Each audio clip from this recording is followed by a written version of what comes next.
Boa noite, profs! Sejam muito bem-vindas. Para quem não me conhece, eu sou a professora Maria Rocha e eu ajudo professoras a conquistarem aprovação em concursos públicos na área educacional.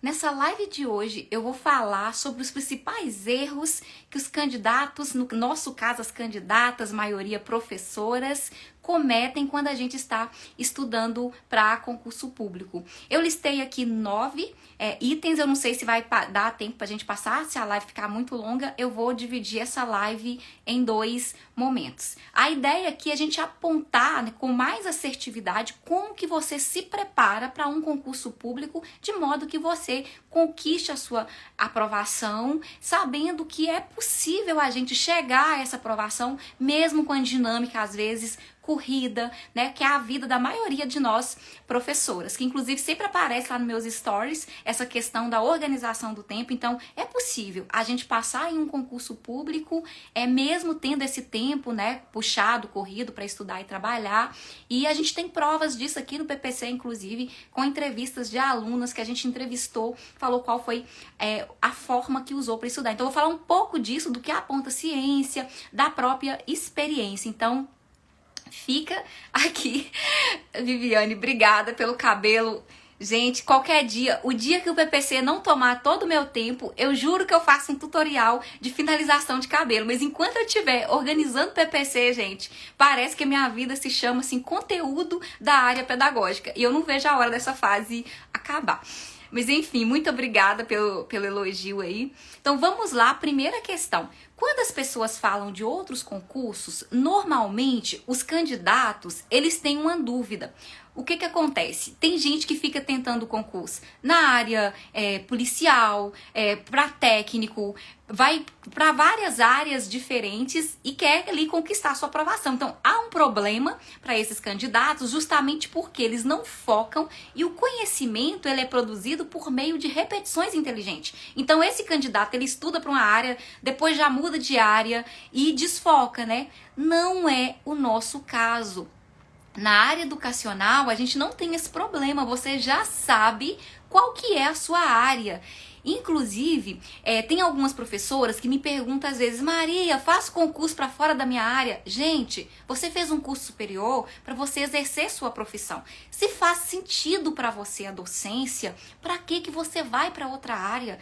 Vai tentar na sua área. Eu tenho comigo que passar em concursos da nossa área, que a gente estudou 4 anos para isso, é muito mais assertivo do que a gente estudar conteúdos que às vezes não faz sentido mais, né? Eu já fico na antipatia quando os concursos cobram aquela matemática decoreba, enfim, não faz sentido. Então, vá para a docência e quando a gente está na docência, quando faz sentido, evidentemente, você consegue organizar os seus estudos previamente. E aqui está um dos erros dos candidatos que está estudando. Você fica esperando um edital sair. Não é necessário esperar edital sair para você começar a estudar. Se você viu, já sabe que vai sair um concurso, você já pode se organizar. Como que isso funciona no âmbito pedagógico? O conhecimento da pedagogia, os autores principais, essas principais construções teóricas, já está dada pra gente. Tendência pedagógica não vai mudar do dia pra noite, gente. A gente já tem as pedagogias, né, as tendências que já foram e a gente precisa pensar nisso. Olha, as tendências sempre caem. Conceitos de avaliação com os mesmos autores sempre caem. Então, a gente precisa entender que é preciso que a gente comece a se preparar previamente para esse concurso. E o que eu tenho observado a nível de Brasil? Cada vez mais o prazo dos concursos para o candidato estudar está mais curto. E aí antes, né, que eu sou concurseira de longas datas, eles davam uma quantidade de referências bibliográficas que era possível ao candidato vencer aquele conteúdo. Hoje, quando sai edital, a gente vai vendo tanto conteúdo que você fala assim, peraí, se o candidato não tiver ali esse rumo, essa ideia central, se não conhecer isso, não vai dar conta mais de vencer edital. Então, por isso que é importante você entender que precisa começar a estudar o quanto antes. E a gente sabe que isso deveria ser do nosso cotidiano. Essa renovação, esse hábito, né? Tem vários motivos pra gente começar a estudar previamente, inclusive de dar tempo tempo para o cérebro construir memórias, que isso é neurociência. A gente aprende aquilo que a gente reforça sempre, aquilo que a gente dá sentido, aquilo que a gente estuda de uma forma mais ativa, aquilo que ativa emoções no nosso cérebro, né? Então, o primeiro erro da gente é justamente esperar esse edital sair, sendo que já tem um construto teórico da pedagogia que é exigido apenas em um concurso, gente? Não. Em todos. Eu já passei em concurso de áreas muito distintas, de coordenação, de fundamental, da educação infantil, fora da educação, que eu trabalhei como pedagoga social na política de assistência, que era um concurso totalmente fora da educação, e agora no âmbito do ensino superior. O que vai mudar muitas vezes? As legislações, né, que às vezes quando é do nível superior vai focar ali mais nas leis do âmbito superior, em questões mais específicas e mais voltadas para aqueles público. Porém, a sua base te ajuda a passar em qualquer concurso público da área educacional. Quando sai um edital, que é o próximo passo, você vai lá e faz o quê? Você vai observar as suas fragilidades, aquilo que você não domina, aquilo que não saiu, que você não estudou ainda, e vai fazer essa correção pós-edital, principalmente nesses editais que tem saído aí, né, com esse prazo que eu falei para vocês. Saiu o edital, gente, é sua bússola. Edital, você precisa pegar ele, assim, eu confesso pra vocês que a parte que eu mais gosto é a dos conteúdos, assim, meus olhos até brilham, quando eu vejo o conteúdo de edital, gente, eu fico assim, apaixonada. Não deve ser normal, né? Porque os candidatos têm que preocupar lá com o prazo certinho para não perder a inscrição. Hoje, por exemplo, eu estava acompanhando o INSS, parece que travou tudo, uma confusão danada, que ninguém conseguiu fazer inscrição hoje. Uma confusão danada. Então você precisa se atentar a isso, precisa, mas você precisa ali fazer uma análise minuciosa do que aquele edital está te dizendo. E a partir desse edital, um outro ponto muito importante é você conhecer essa banca. Previamente, essa questão da banca, quando você está estudando, é o mais importante? Não, porque você consegue estudar com qualidade, muitas vezes com bancas que preparam questões mais inteligentes. Tem questão que não te ajuda muito a estudar. Tem banca que é bem fraquinha, que você vai lá, você utiliza bancas que têm questões melhores. Eu posto uma série de questões aqui que são estratégicas para vocês estudarem, porque são questões que ajudam o candidato a revisar. Então é muito possível você conhecer essa banca, conhecer conteúdo sem necessariamente saber apenas para uma banca. Candidato que domina conteúdo bom, domina para qualquer banca, né? Então é preciso você entender isso. Se você tem uma dimensão de um conteúdo bacana, se você tem um conhecimento sólido, você vai conseguir resolver questões de bancas mais complexas e de bancas mais fáceis. O norteador desse processo, quando sai, né? Antes você pode estudar sem esse edital, usando essas questões estratégicas que eu falo com vocês, usando bancas boas, de qualidade, que te ajuda a estudar ativamente. Saiu o edital, sua bússola edital. O que eu aconselho os candidatos? Sabe aquela parte do conteúdo? Pegar ali ponto por ponto e ter clareza de que você está vencendo aqueles pontos. Não é mais aquele livro, a biografia inteira. É saber se você está vencendo aqueles conteúdos que vai lá explícita, né? Que vem explícitos para vocês. Os tópicos que vem lá, aquilo ali é que você vai ter que trazer e ter a maldade de falar assim, isso aqui. Quais os principais pontos cobrados? E aí, analisando a banca, como que essa banca cobra esse tipo de questão, né? E aí um outro problema da maioria dos candidatos, eu trabalho aqui atendendo aqui no FMG estudantes da engenharia, que é muito pesado o curso, é uma coisa assustadora, e o tempo todo eu faço com eles essa questão do planejamento de estudos. Para você conseguir uma aprovação em algo que é a longo prazo, você precisa planejar. Não dá para estudar sem planejamento, gente. Você precisa saber o que você está estudando, o que você já venceu, o que você precisa ainda melhorar. E o que eu percebo às vezes é que os candidatos ficam soltos. Pega um pouquinho de conteúdo aqui, pega um pouquinho de conteúdo ali, segue um professor aqui, segue outro professor ali. Isso não te ajuda a estudar com efetividade. Então você precisa planejar. Uma vez que você não saiu o edital, você vai pegar lá as principais temáticas. Você sabe quais as principais temáticas? Ou se não, tem inclusive aqui no Instagram que eu falo das legislações, dos conhecimentos pedagógicos eu não falo. Mas é possível saber os principais pontos. E aí você começa, por exemplo, Educação infantil e séries iniciais, que é o que eu trabalho. Alfabetização e letramento, sempre cai. Educação matemática, sempre cai. Avaliação, sempre cai. E aí, é a partir desse tecnologias, né, ligadas à educação, são conteúdos também recorrentes. Tendências pedagógicas, os principais autores, Piaget, Vygotsky, Vallon. É possível você estudar isso, né? Previamente, entender isso, planejar como que se estuda isso. Você planeja, às vezes, estudar essas legislações e estudar essa parte mais pedagógica, que é o que cai. Então, não é novidade o que cai na educação. Você consegue fazer isso previamente. Saiu o seu edital, o seu olhar volta totalmente para aquele ali, para aqueles tópicos, não mais as biografias todas, né? Que não é possível vencer. Então, você precisa ter um planejamento. Como que eu ensino os alunos a fazerem planejamento aqui na UFMG? Primeira coisa, né, e que eu ensino também as professoras aqui no PPC. Você precisa selecionar o tempo que você vai estudar. Por exemplo, a gente não tem tempo mesmo, não. É difícil estudar e trabalhar. A maioria de nós, assim, eu sempre estudei e trabalhei, gente, então eu falo com muita tranquilidade. Eu sempre tive que me virar nos 30, estudar e trabalhar.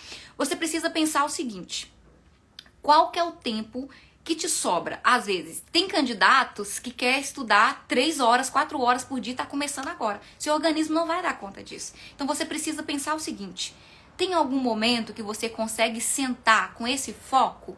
Por exemplo, eu estudo muito de manhã hoje, acordando 5 e pouco da manhã, que é um horário bom pra mim. Hoje eu mudei pra perto de casa pra economizar tempo, então eu trabalho hoje a 10 minutos de casa e aí eu uso esse tempo de manhã pra estudar com qualidade. Por quê?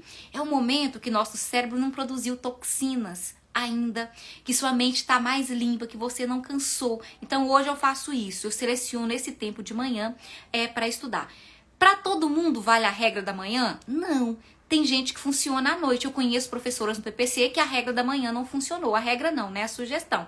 E aí você precisa todos os dias. Eu falo com os alunos aqui da engenharia o seguinte: um pouco bem feito todos os dias. Constância. É isso que gera aprendizagem de longo prazo. É isso que gera aprendizagem para você chegar com qualidade e conseguir passar, às vezes, em concursos muito concorridos, né? Com poucas vagas, igual esses, por exemplo, de técnico. O concurso que eu passei por último era uma vaga, né? Então, é importante que você defina isso. Isso tem que se tornar uma prioridade para você. Não é 5 horas por dia, gente. É 1 hora, 2 horas, bem feito. Um pouco bem feito todos os dias.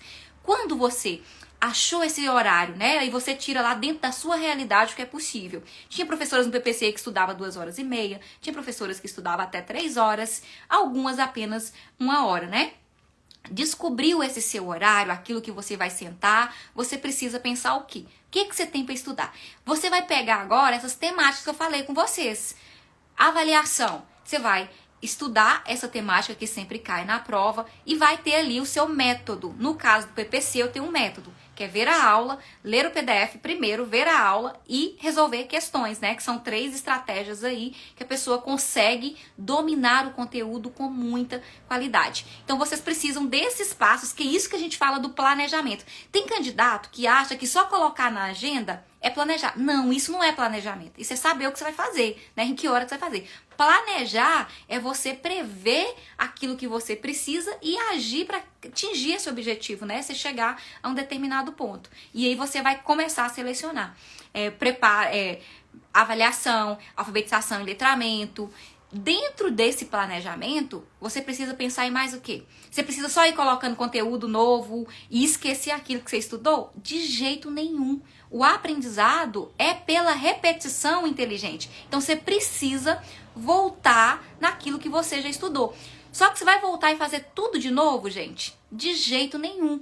Quando você está estudando, você tem que ter a sua estratégia. Você precisa ter uma estratégia de registro. É por isso que a gente fala sobre técnicas de estudo. Inclusive, eu vou fazer uma live depois dessa sobre técnicas de estudo. Que quando o candidato estuda, você precisa ter ali uma estratégia que te possibilita revisão rápida. Não dá para você começar de novo assistir todas as aulas, rever tudo. Você lê um PDF, você vai marcar ali as informações importantes. Seja via mapa mental, seja via resumo. Aqui no PPC, eu falo com os candidatos o seguinte: todos os módulos meus são bem resumidos. Então, quando eles leem o PDF, eles precisam ir lá complementando as ideias e depois resolvendo questões. Por exemplo, questões que você errou, você tem que colocar lá um asterisco. Você errou, você não domina aquilo ainda. Quando você vai revisar, o que é estratégico? Você voltar naquelas questões que você revisou. E é muito interessante, eu trabalho muito com tudo impresso. Eu sei que gasta, né, muito, mas até a live aqui para vocês verem poderia estar no computador. Mas tá tudo aqui registradinho, por quê? Isso aqui tira distratores de vocês, isso te poupa de você perder tempo muitas vezes. Se você tem ali seu caderninho de questões, você vai pegar no dia da revisão, você marcou, você sabe, você não se perde. Então, pra mim, né, e é o que as neurociências apontam também, essa questão do registro, a gente fica preocupado com a natureza e com o gasto também. Mas pra mim, gente, já tentei, de todas as formas, o escrito, o impresso, pra mim vale mais. E há explicações científicas para isso muitas vezes, né? Então, nessa parte do planejamento é isso, escolher o seu horário, que não precisa ser 5 horas, e aí aquilo de professora, eu não tenho tempo, tem que sair da sua cabeça. Tem que sair da sua cabeça porque 1 hora, 1 hora e meia, 2 por dia a gente perde. A gente perde fazendo aquilo que talvez não seja interessante, mas que é momentâneo, que dá prazer pra gente no curto prazo. A gente perde às vezes nas redes sociais, né, com coisas que não são importantes. A gente perde com várias outras coisas. Então, se você conseguir trazer essa 1 hora e fazer isso, né, 1 hora às vezes conversando. Pra quem tá começando a estudar, por exemplo, sem edital, 1 hora é mais que suficiente para você iniciar o seu percurso formativo. Né?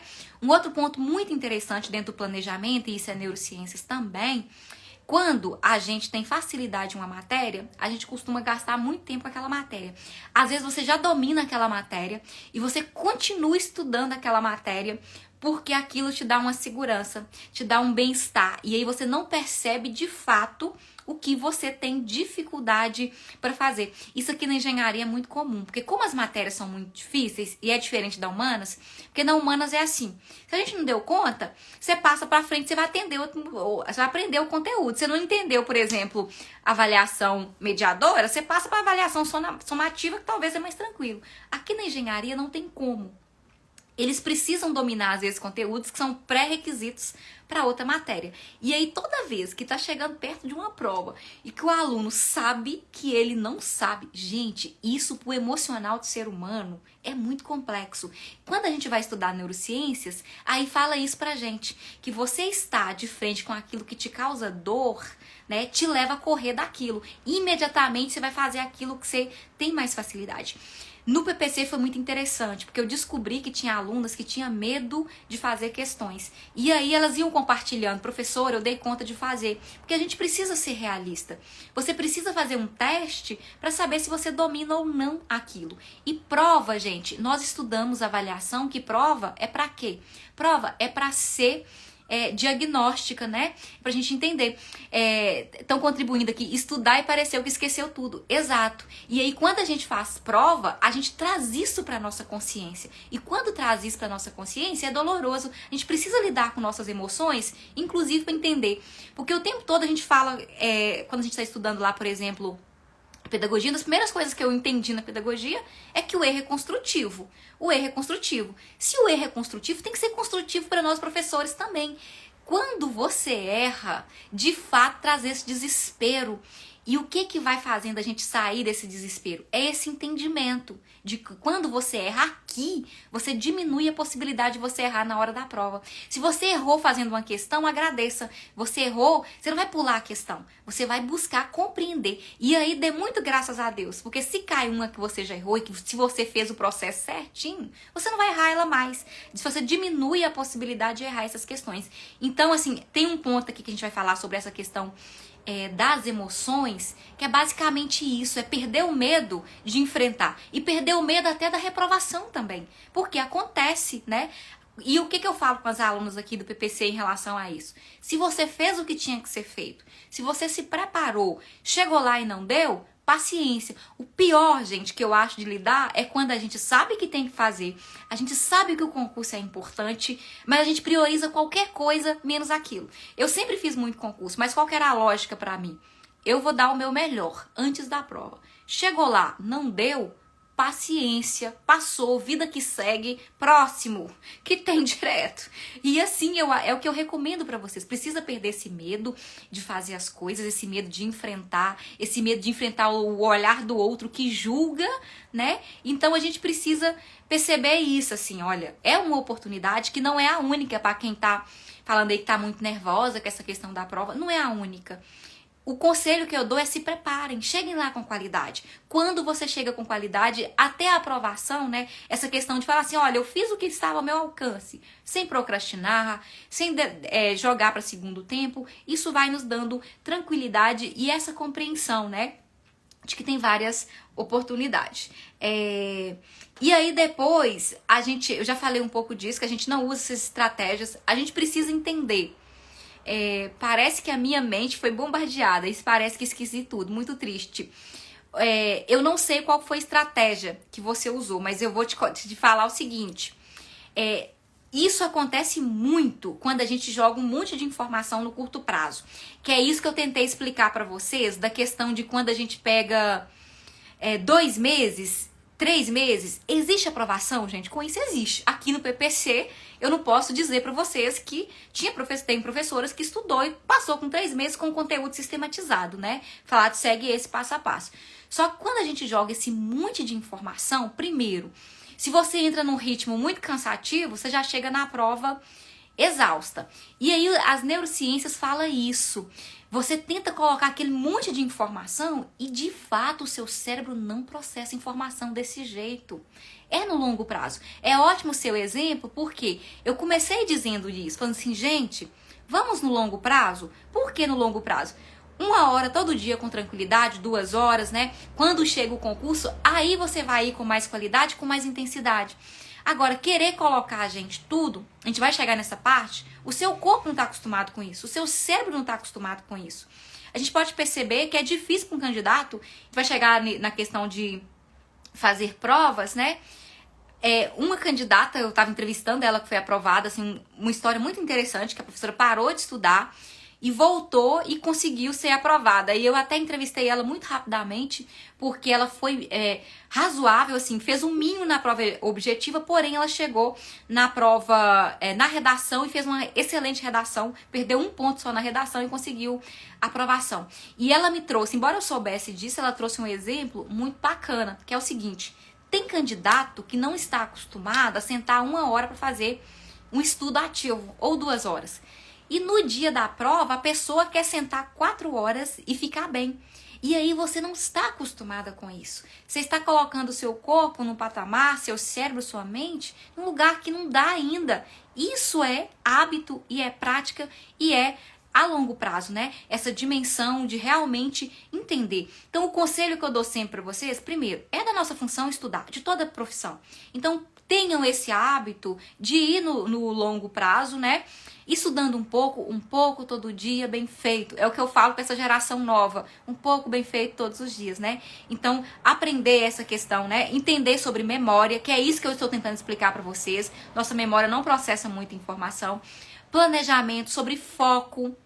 Você precisa ter um lugar para você estudar. Não dá para você estudar na cama, gente. Por que não dá para estudar na cama? Seu corpo toda vez lê que a cama é o lugar do seu descanso. Toda vez que você senta lá, o seu cérebro vai te dizer a hora do descanso.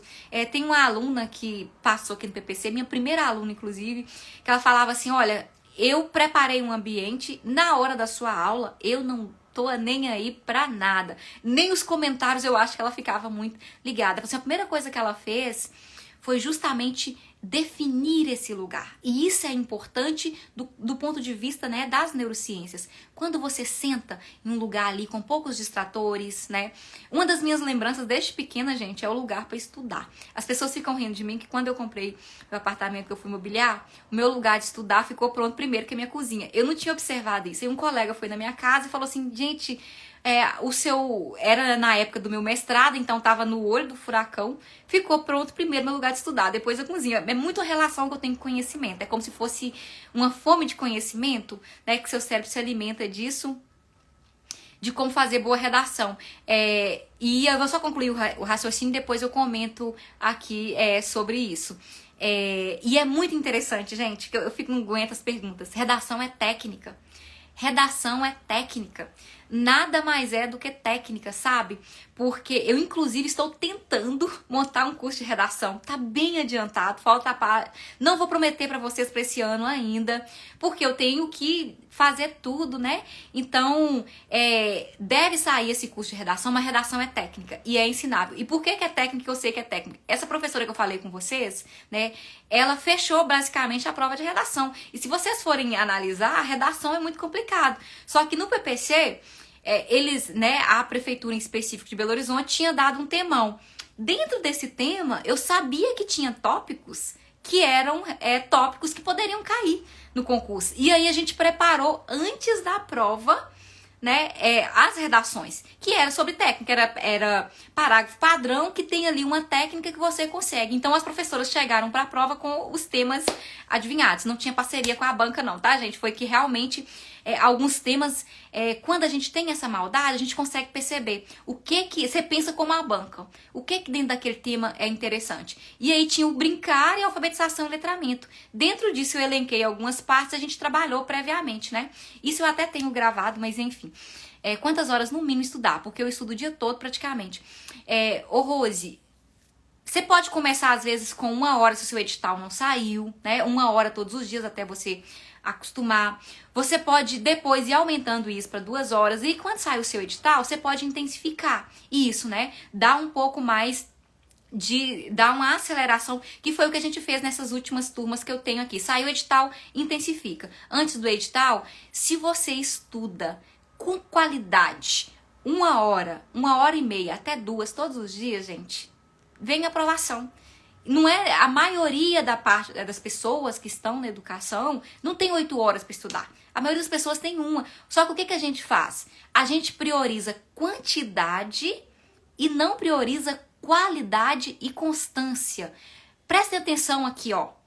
Qualidade e constância é mais importante do que quantidade de horas. Não adianta você estudar 5 horas hoje e amanhã não estudar mais nada. Então, olha, constância, qualidade, você saber o que você vai estudar, você definir, isso que eu já falei aqui com vocês, de saber, olha, eu já venci esse conteúdo, já venci esse, vou revisar esse. É mais importante do que você pensar em muito tempo. Para quem trabalha o dia inteiro, igual perguntaram aí, é sempre importante isso. De manhã é uma ótima estratégia, funciona para muita gente, não para todo mundo, né? Então, da redação é isso. Redação é técnica, gente. E eu falo assim que às vezes a gente se sente privada de determinadas questões. À medida que a gente estuda, hoje esses conteúdos é muito disseminado, a gente chegar aqui e dar uma aula. Antes não era. E aí tem um material do Enem, inclusive, que eu indico para vocês, que é muito bom. Tem uma cartilha do Enem que diz para o candidato justamente o que ele tem que fazer. É um material muito legal que eu, inclusive, estou usando como estrutura para o meu curso, né? Que ajuda a pensar um só tipo de texto. Então, para quem vai fazer dissertativa, né? Reunião dissertativa, esse material do Enem é excelente. Eles explicam tudo lá. Tem exemplos, assim, tem vários anos, então dei uma olhada lá nessa questão, quem perguntou as discursivas, porque às vezes eu sinto privada de informação por conta disso. Informação, conhecimento é poder. E aí, quando a gente vê um conhecimento de qualidade sendo disseminado, que você chega e fala para um professor, olha, redação é técnica, você começa assim, você domina esse tema, você faz isso. É como se a gente fosse a vida inteira podar de algumas coisas. De vez em quando eu me sinto assim, gente, são questões, né?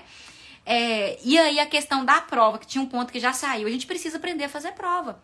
Você precisa entender a mensurar esse tempo, precisa aprender a jogar com as questões, né? Quando a gente aprende a fazer questões, por exemplo, você vai aprendendo a eliminar questões, a descobrir qual que você elimina, qual que você não elimina. Eu acho assim que um dos maiores problemas dos candidatos hoje é não estudar por questões. Por que não estudar por questões é um problema? Porque você vai fazer questões. E aí, quando você aprende a fazer isso, você consegue mensurar, por exemplo, Se tem questão discursiva, você precisa administrar bem esse tempo. Você precisa entender qual que é o prazo que você vai gastar ali com a quantidade de questões que a banca colocou, muitas vezes 60 questões, mais a discursiva. Então, esse equilíbrio, você tem que pensar, olha, 4 horas e pouco. Eu preciso estar no nível de gastar X tempo com questão ali fechada e preciso ter um tempo para fazer a discursiva. Isso precisa ser trabalhado antes da prova, não é na sorte. Se você chegar lá na sorte, né, não vai dar muito certo, você vai se atrapalhar. Então a gente precisa ter essa questão de chegar para a prova com esse entendimento. É técnica, gente. A gente precisa parar de amadorismo para fazer as coisas, né? E o que é amadorismo? É isso que eu falo com vocês às vezes, a gente perder oportunidades de ter conhecimento, de entender, por exemplo, que redação é uma técnica de escrita, que você aprende técnica e que às vezes é objetivo. Igual matemática, tem coisa assim, e à medida que eu vou estudando eu fico mais assim, assim, gente, como que a gente não ensina essas coisas, né? Enfim, essa questão da prova é muito interessante. Tem questões que as neurociências explicam também na hora de fazer a prova, que é o seguinte, quando você vê uma questão difícil, você não pode parar ali. Inclusive, é ótimo que você pule essa questão estrategicamente, porque a gente tem 2 modos de pensar. Isso é ciência, tá, gente? Você tem um modo de pensar focado, que é isso que você tenta lá fazer a questão. Isso para exatas é muito claro. E aí você tenta e você larga essa questão. Então você força ali no seu modo focado, que a gente fala, a tentar resolver o exercício. Porém, o nosso cérebro, ele trabalha muito em um modo que a gente chama de difuso. É um modo mais ou menos que inconsciente. E aí você larga essa questão difícil, o seu cérebro continua trabalhando nessa questão. Aqueles saltos mentais que vêm, né? Aquelas questões mentais que vêm, de repente você faz algo. Então, esse conteúdo da arte é muito assim. Então, você saiu uma questão, chegou uma questão difícil, você lê a questão e você não vai perder tempo ali. Você vai fazer as outras que o seu inconsciente vai continuar trabalhando. E por que esse inconsciente é interessante? Nesse modo focado, a gente cria um caminho para uma resposta que você não consegue sair dele. Quando você está pensando nesse modo difuso, todos esses conhecimentos que a gente tem construído, né, dentro da memória, toda aquela ligação dos neurônios, eles visitam campos diferentes do conhecimento para te ajudar a responder aquela questão. Então, questão difícil, você tem que pular.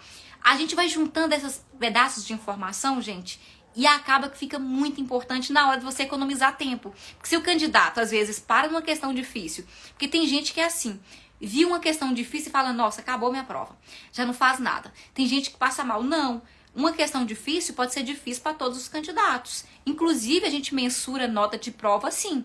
Tem provas, por exemplo, aqui em Minas tem 2 bancas que faziam muitos concursos, hoje menos, eles não têm toda essa tradição. A gente tinha a Fundep, que é da UFMG, onde eu trabalho, que era uma prova muito de análise. Então, o candidato entendia o todo, o candidato conseguia fazer uma boa prova.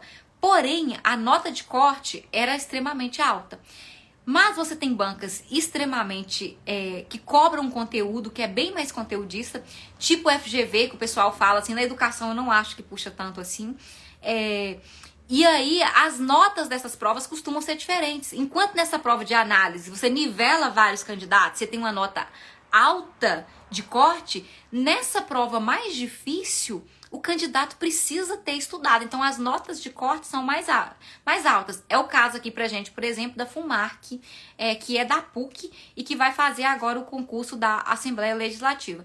Eu prefiro a banca mais conteudista, mais difícil, que não vai me colocar para disputar ponto com um monte de gente, critério de desempate, né? Eu sei que muito candidato fica mais tenso com isso, mas eu particularmente prefiro banca que cobra conhecimento dessa forma e que não vai disputar critério de desempate.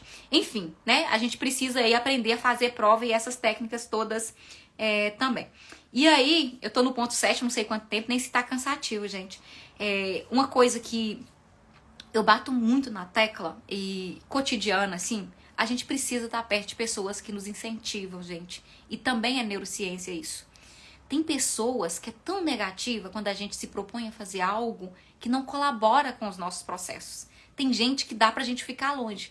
Ou a gente fica longe desse tipo de pessoa, ou a gente aprende a lidar com as nossas emoções. com as nossas emoções, né?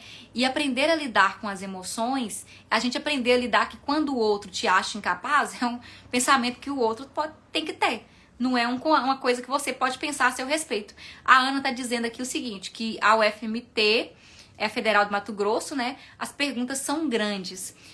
Vocês estão entendendo aquilo que eu falei de treinar as questões da banca? É justamente isso aí. A última que nós fizemos aqui de BH, questões pequenas e rápidas. Se questões são grandes, o candidato tem que estar acostumado ao quê? Não se perder nas informações, muitas vezes.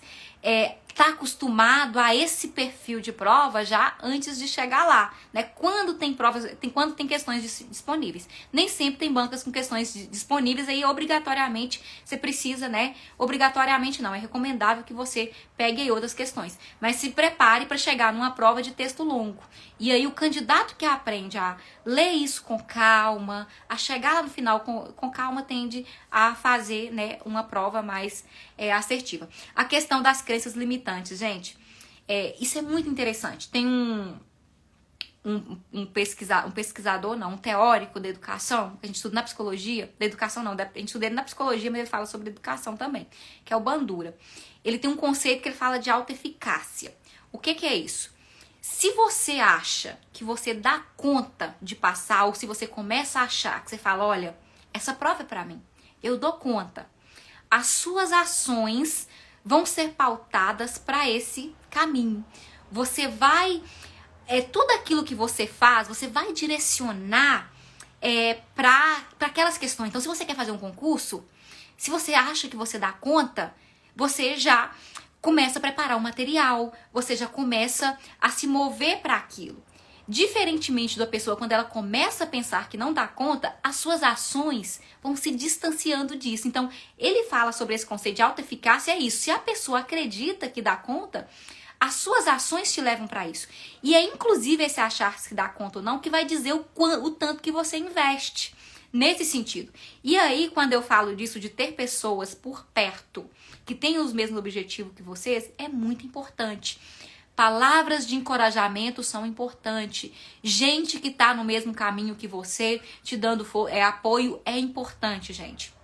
Neurociência também fala isso. Tem uma pesquisadora que chama Suzana Herculano, que ela fala muito sobre isso. Ela fala que é sobre prática, que é sobre método e também sobre encorajamento, sobre pessoa que vai te dizer se tá ou não no lugar certo. Então, muito cuidado com o que vocês ouvem, com o que vocês guardam, com pessoas que realmente não contribuem. E aí tem essas questões das crenças limitantes que a gente carrega muitas vezes, que a gente precisa trabalhar elas, né? A psicologia cognitiva trabalha muito com isso, com essa mudança de pensamento.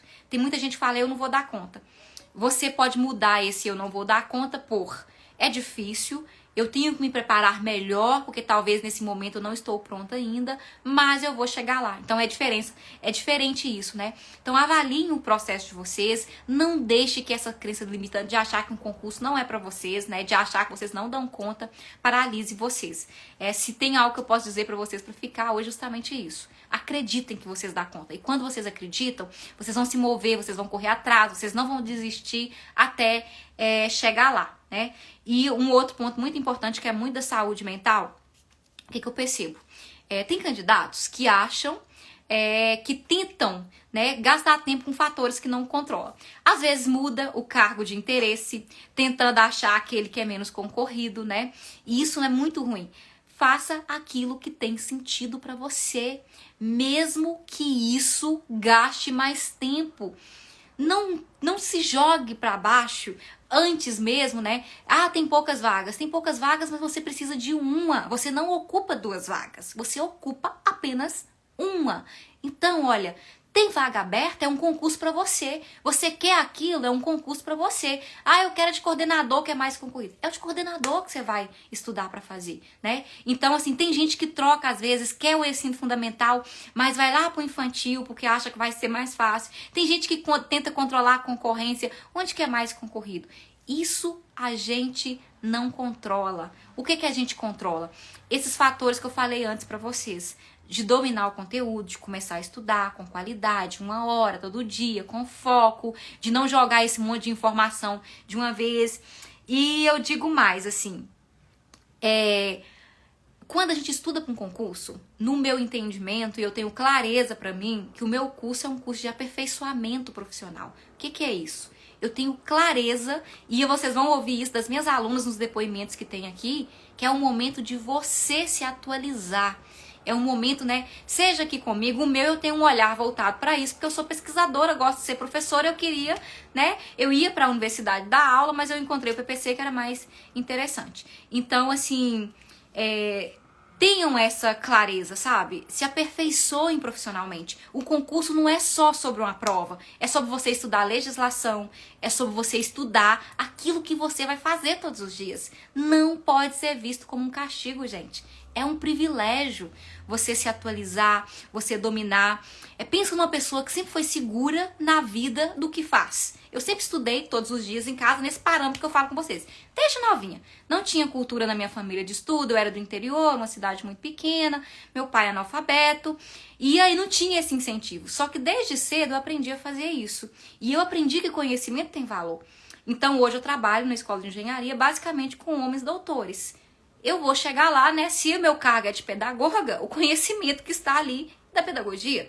Então eu chego com muita segurança. Por que eu chego com segurança? Porque eu nunca perdi a oportunidade de me atualizar, inclusive estudando para um concurso. Então para de pensar que quando você está estudando, você está perdendo tempo.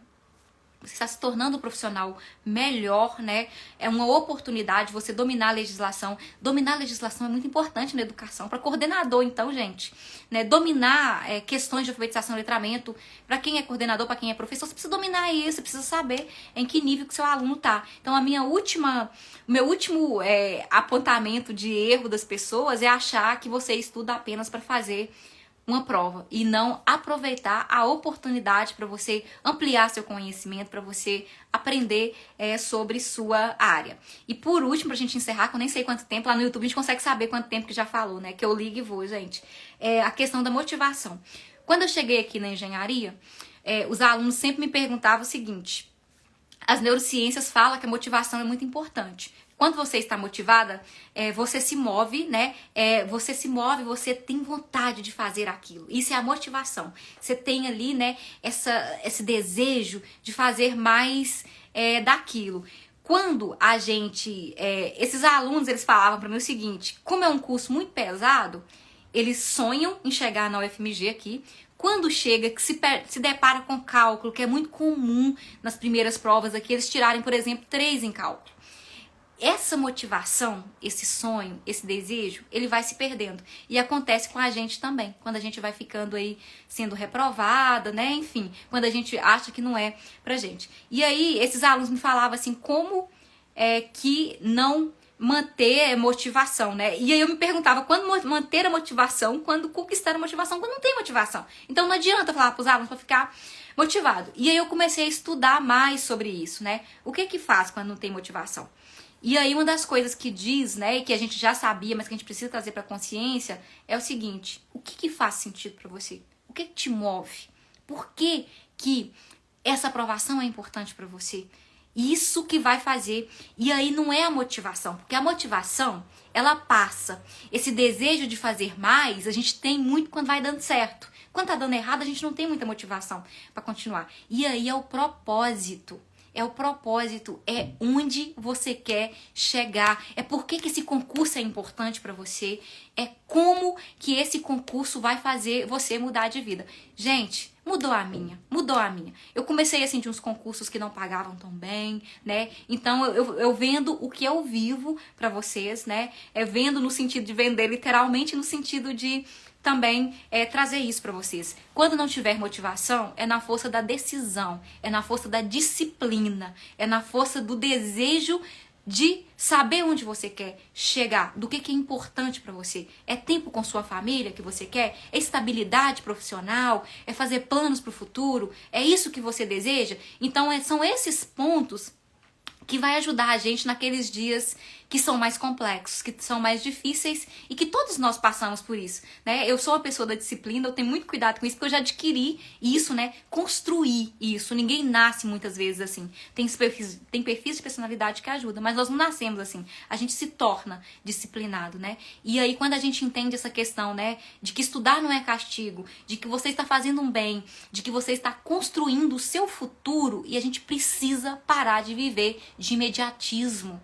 A gente vive muito apagando incêndio, sabe, gente? E eu percebo muito isso aqui. Faz assim, né? Hoje é isso, hoje é aquilo. Não, é... O que é o seu futuro que você planeja?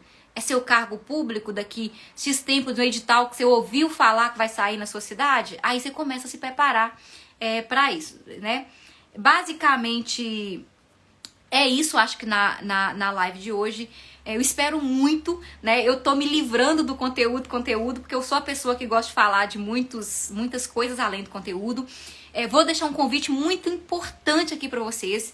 Eu vou fazer 3 aulas totalmente gratuitas, online, que eu reúno várias informações do ponto de vista da construção do conhecimento, reúno e sistematizo, né? Jornada da Aprovação. É um evento que eu vou fazer totalmente online, gratuito, uma série de aulas consecutivas em que eu vou falar sobre isso para vocês. Então eu vou deixar o link lá para vocês se inscreverem, né, para participar. Será pelo YouTube. Na quarta-feira eu vou fazer uma live falando de conteúdos pedagógicos, que agora eu tô mais livre, tô mais feliz. Vou ficar mais feliz o dia que eu fizer para vocês uma live de finalização, porque eu vou ter... Já vai estar mais livre, né, gente? O dia que eu fizer uma live de finalização de cabelo, aí vocês vão saber que eu estou 100% feliz. Porque agora eu já estou mais ou menos feliz porque eu consegui dividir um pouco o tempo com conteúdo e com esses ensinamentos, né? Então é isso, gente. Se inscrevam lá na jornada. Eu vou postar o link lá para vocês, para essas 3 aulas. E eu tenho certeza que vai ser muito aprendizado. E eu aguardo vocês na quarta-feira com uma live de resolução de questões sobre Base Nacional Comum Curricular, que é novo e tá caindo aí para todo mundo. Então, muito obrigada pela participação de vocês e até a próxima aula. Se tiver alguma dúvida aí a mais, ainda posso responder. Então, não tendo, gente, muito obrigada e até a próxima.